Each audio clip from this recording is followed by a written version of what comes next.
So now we've arrived at step 6. Again, we're going back to example 1, which is the tank, volume in the tank.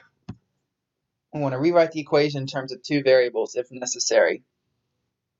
As a refresher from step 5, we wanted to write an equation that relates to the variables if necessary. But if the equation is already in terms of two variables, you don't have to do step 5. So step 6 is already taken care of here for example 1. Again, your formula, you want to have two variables in it before you take the derivative.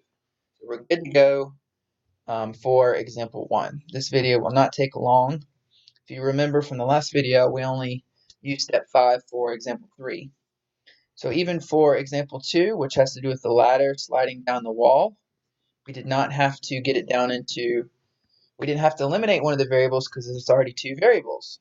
So again, for this one, it's already in terms of two variables, so we can check it off.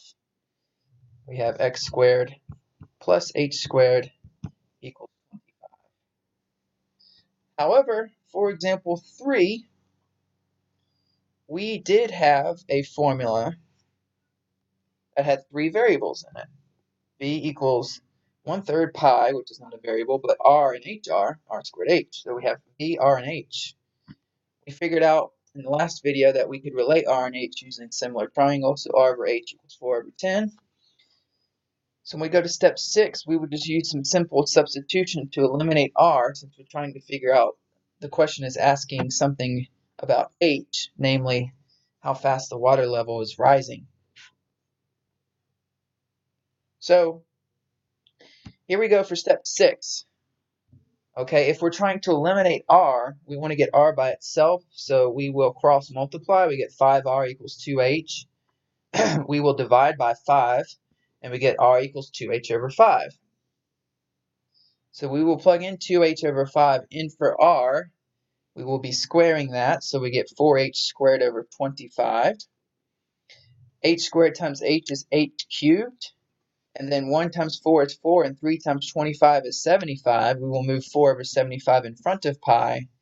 And now we have an equation in terms of two variables. V equals 4/75 pi h cubed.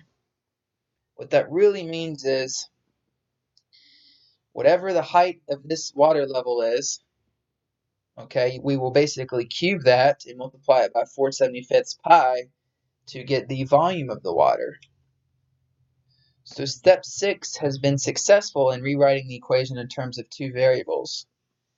We have a v and an h, and now we can more easily take the derivative.